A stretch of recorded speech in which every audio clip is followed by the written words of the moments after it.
Assalamualaikum warahmatullahi wabarakatuh. Sebelumnya perkenalkan, nama saya Aldin Putra Pratama dengan NPM 2061020051. Saya merupakan mahasiswa Prodi Sejarah Peradaban Islam Fakultas Adab UIN Raden Intan Lampung.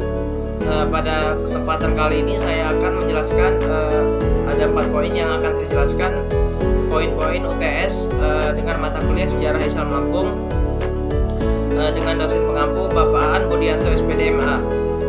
Baiklah, langsung saja ke pembahasan yang pertama. Jelaskan teori-teori masuknya agama Islam di Lampung.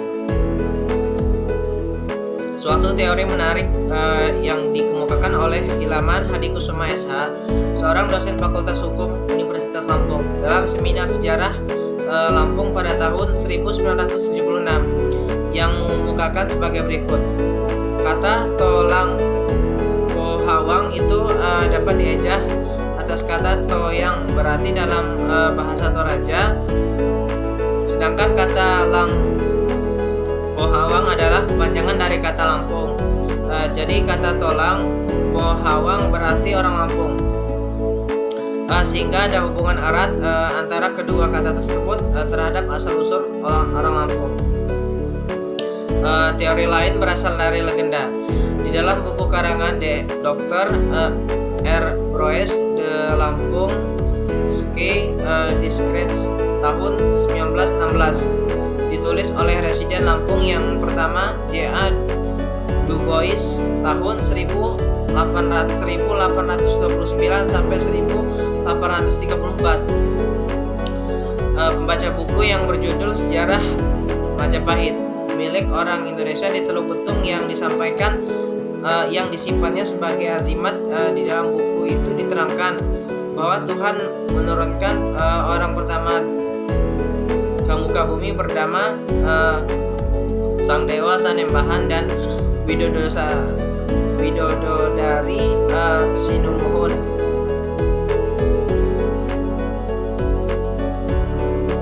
Itulah yang menurunkan si Raja, si Jawa, Ratu Majapahit, si Pasundayang, si Ratu Pajajaran, dan si Lampung, Ratu Belalau.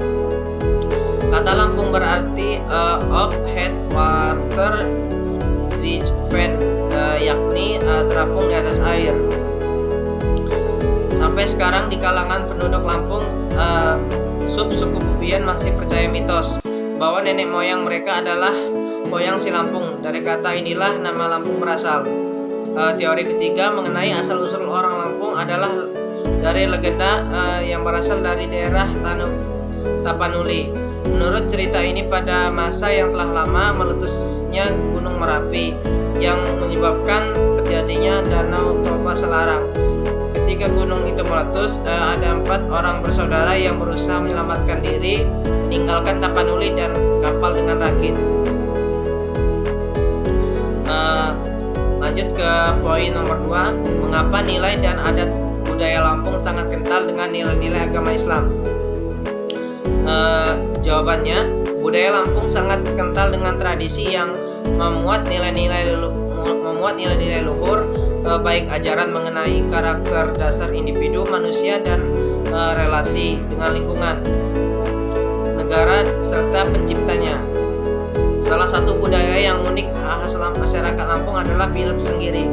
Pila Pesenggiri merupakan tradisi masyarakat Lampung sebagai landasan hidup dari aktivitas kebudayaan masyarakat Lampung yang masih berlangsung sampai sekarang. Masyarakat Lampung terkenal dengan filosofi kehidupan yang disebut Pila Pesenggiri.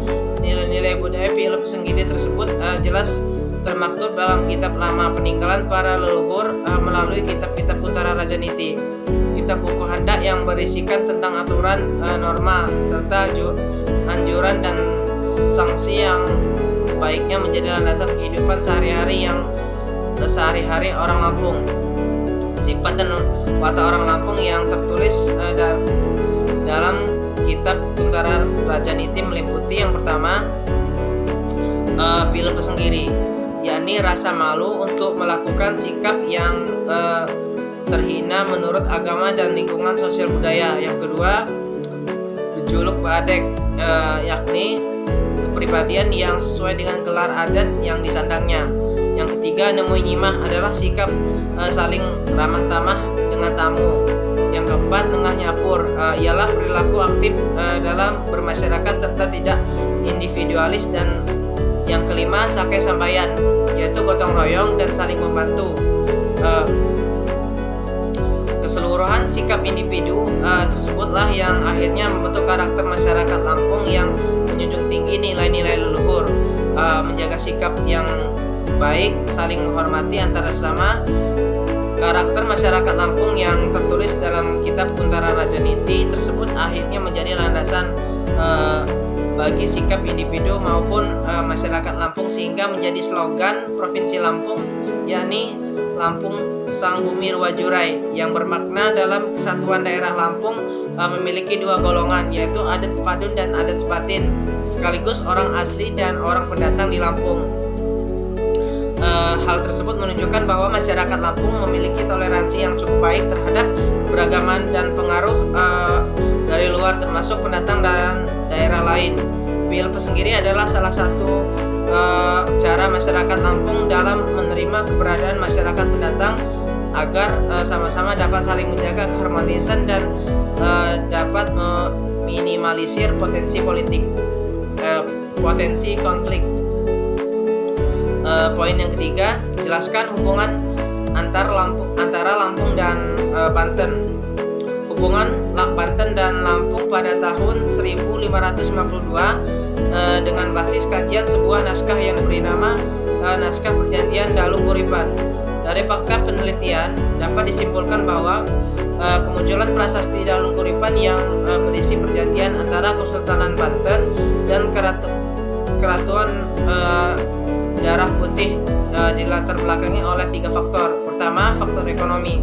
Kesultanan Banten yang saat itu menjadi penyuplai rempah-rempah terutama lada untuk para pelancong dan pedagang dari berbagai negara, membutuhkan pasokan rempah-rempah terutama lada yang banyak dari berbagai daerah, dan Lampung adalah pemasok lada terbesar saat itu, yakni mencapai 80%. Atas dasar itu, maka penting bagi pihak Kesultanan Banten untuk mendekati dan menjaga hubungan baik dengan para pengusaha lokal atau para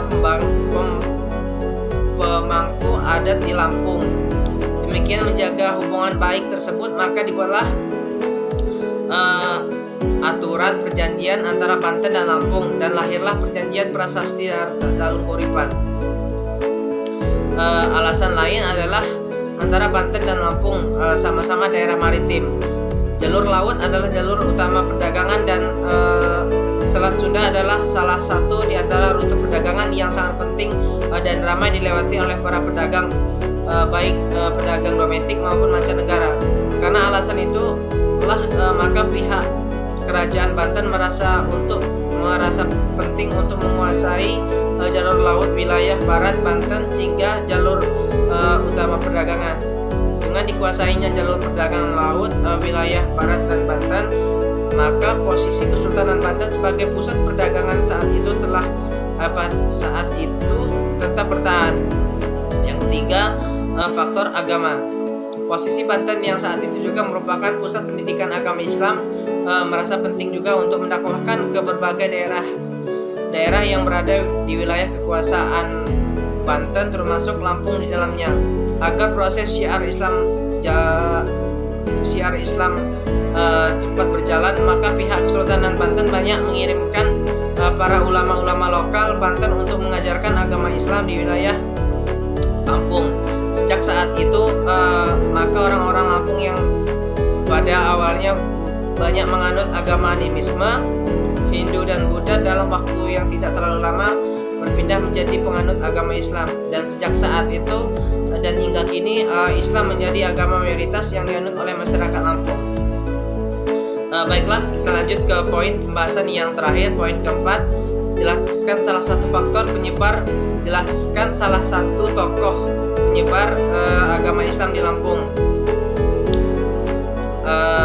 Islam adalah agama mayoritas di Provinsi Lampung. Ada sekitar 96% dari total penduduk yang memeluk agama ini. Sedangkan bagi ulun Lampung asli, Islam adalah satu kesatuan dengan adat Lampung yang tidak bisa dipisahkan. Tidak semua yang menganut agama Islam masuk Lampung sekitar abad ke-15 melalui 3 pintu utama.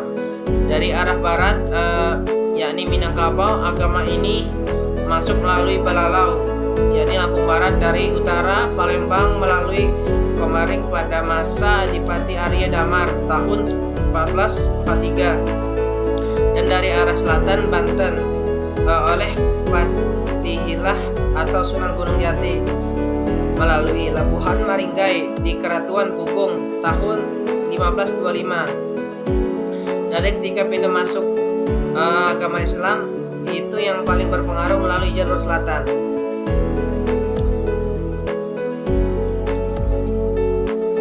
Baiklah, sekianlah pembahasan atau poin-poin UTS sejarah Islam Lampung. Apabila ada kesalahan dalam penyampaian atau tutur kata yang kurang berkenan, saya mohon maaf. Kepada Allah saya mohon ampun. Saya akhiri.